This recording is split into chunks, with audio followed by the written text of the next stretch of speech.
بسم اللہ الرحمن الرحیم نحمدہ و نصلی علی رسول الکریم۔ صحیح البخاری کتاب الصلاۃ باب 80 الخوخۃ والممر فی المسجد، یعنی مسجد میں کھڑکی اور گزرگاہ رکھنا۔ حدیث نمبر 466۔ حضرت ابو سعید خدری رضی اللہ عنہ سے روایت ہے کہ نبی صلی اللہ علیہ وسلم نے لوگوں کو مخاطب کیا اور فرمایا کہ اللہ تعالیٰ نے ایک بندے کو اختیار دیا ہے کہ وہ دنیا کو لے یا اس کو لے جو اللہ کے پاس ہے، تو اس نے جو اللہ کے پاس ہے اس کو پسند کیا ہے۔ اس پر حضرت ابو بکر رضی اللہ عنہ رو پڑے تو میں نے اپنے دل میں کہا، اس بزرگ کو کون سی بات رلا رہی ہے؟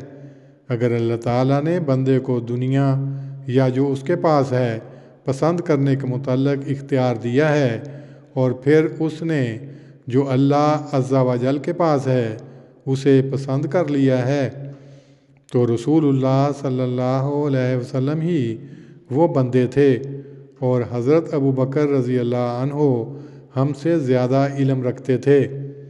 آپ صلی اللہ علیہ وسلم نے فرمایا، ابو بکر مت رو، یقیناً تمام لوگوں سے بڑھ کر مجھ پر احسان کرنے والا بلحاظ اپنی رفاقت اور اپنے مال کے ابو بکر ہی ہے۔ اگر میں نے اپنی امت میں سے کسی کو خلیل بنانا ہوتا تو میں ابو بکر کو بناتا، لیکن اسلام کی برادری اور محبت ہی ہے۔ مسجد میں کوئی دروازہ نہ رہنے دیا جائے، بند کر دیے جائیں سوائے ابو بکر کے دروازے کے۔ اسی باب کی اگلی حدیث 467 ہے۔ حضرت ابن عباس رضی اللہ عنہما سے روایت ہے، وہ کہتے تھے کہ رسول اللہ صلی اللہ علیہ وسلم اپنی اس بیماری میں کہ جس میں آپ فوت ہوئے تھے باہر آئے۔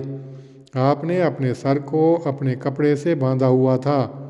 آپ منبر پر بیٹھ گئے اور اللہ تعالیٰ کی تعریف اور ستائش کی، پھر فرمایا، لوگوں میں سے کوئی بھی نہیں جو بلحاظ اپنی جان اور مال کے مجھ پر ابو بکر بن ابی قحافہ سے بڑھ کر احسان کرنے والا ہو۔ اگر میں نے لوگوں میں سے کسی کو خلیل بنانا ہوتا تو ضرور ابو بکر ہی کو خلیل بناتا، لیکن اسلام کی دوستی سب سے افضل ہے۔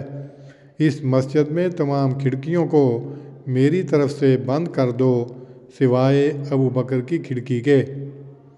تشریح باب مذکورہ بالا میں دو روایتیں لائی گئی ہیں۔ پہلی روایت نمبر 466 سے یہ معلوم نہیں ہوتا کہ یہ خطبہ نبی صلی اللہ علیہ وسلم نے کب اور کہاں پڑھا۔ دوسری روایت نمبر 467 سے یہ امر واضح ہو جاتا ہے۔ مزید تشریح کے لیے دیکھیے کتاب المناقب، حدیث نمبر 3654، 3656، 3657۔ اللہم صلی علی محمد وعلی آل محمد کما صلیت علی ابراہیم وعلی آل ابراہیم انک حمید مجید۔ اللہم بارک علی محمد وعلی آل محمد کما بارکت علی ابراہیم وعلی آل ابراہیم انک حمید مجید۔